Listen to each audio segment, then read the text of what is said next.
Pour vous aider à travailler, il est possible d'automatiser votre processus de recrutement. Comment utiliser les déclencheurs? Alors, tout d'abord, il faudra aller activer cette fonctionnalité dans les fonctionnalités complémentaires.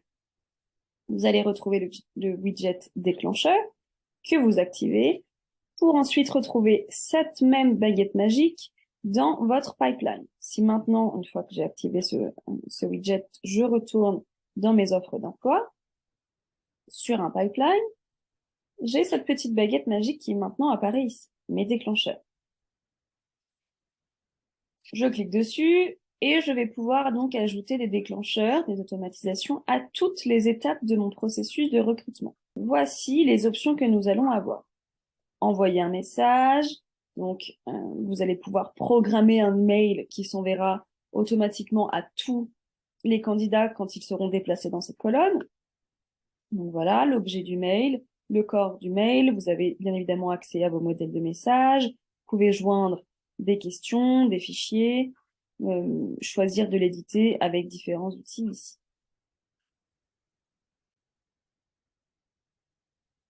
Donc, ajouter une note pour pouvoir collaborer avec vos collègues. Donc, vous pouvez taguer soit une équipe entière, soit un utilisateur.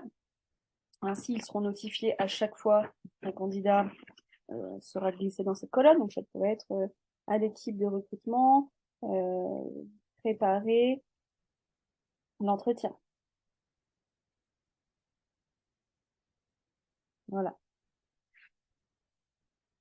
Encore dans le même esprit pour collaborer, donc la liste des tâches, signer une tâche, donc on met sur la to-do list d'un de vos collègues.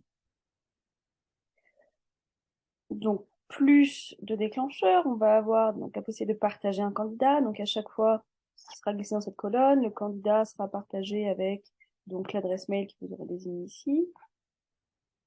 Planning intelligent, donc à chaque fois qu'un candidat sera glissé dans cette colonne, sera partagé l'intégralité de votre agenda avec les créneaux disponibles. Également possible de paramétrer, donc l'envoi d'une enquête NPS, d'une campagne d'accompagnement.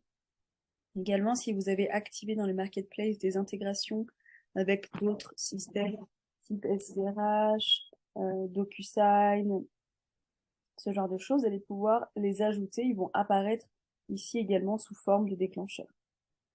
On a aussi la possibilité de taguer des candidats. Donc, dans TeamTeller, on travaille beaucoup avec les tags. L'utilité de ça sera donc ensuite de pouvoir retrouver plus facilement vos candidats dans votre vivier de candidats. Donc, typiquement, ça pourrait être vouloir taguer des candidats qui arrivent jusqu'à l'entretien avec le CEO, par exemple. Donc, ça, vous savez que tous les candidats qui iront jusque-là dans le process de recrutement, vous pourrez les retrouver avec ce tag, par exemple, entretien CEO. Donc, vous pouvez vous dire que même si pour cette fois, vous n'avez pas recruté ces candidats-là, potentiellement, c'était de bons profils. Donc, au lieu de la prochaine fois que vous avez une offre similaire, au lieu de recréer une offre,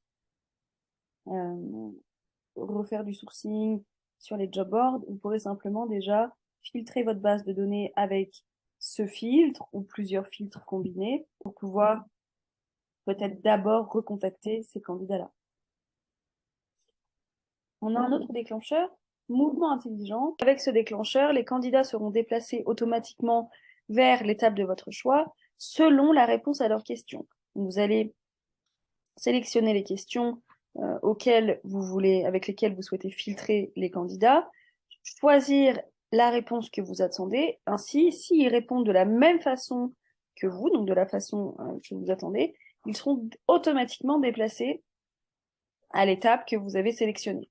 Donc ça, c'est vraiment se dire, j'ai des critères et le candidat doit répondre à ces critères-là. Le candidat qu'on va embaucher, en tout cas, doit répondre à ces critères-là. On sait d'ores et déjà, du coup, que les candidats qui correspondent pas à ces critères-là ne seront pas un bon match pour ce poste-là. Donc, autant filtrer directement. Donc voilà, ajouter un déclencheur. Donc typiquement, vous savez que potentiellement toutes les personnes qui resteront en boîte de réception ne correspondent pas à ces critères-là et vous pourrez ensuite faire une sélection groupée. Hop, et ça je vous montre, et rejeter l'ensemble de ces candidats. Donc typiquement, ensuite, il faudra choisir un motif de rejet qui ne sera pas communiqué au candidat. Ça, c'est plus pour des raisons statistiques. Choisir si vous voulez envoyer un message de rejet ou non. Si oui, donc choisir dans vos modèles de message l'email de rejet. Vous pouvez choisir de le personnaliser davantage et de l'envoyer tout de suite dans 3 heures, un jour ou personnalisé. Voilà. Donc ça, c'était une vue d'ensemble des déclencheurs, comment automatiser votre pipeline. Il faudra ensuite explorer et les utiliser à votre guise. Super, et ben je vous souhaite un bon recrutement.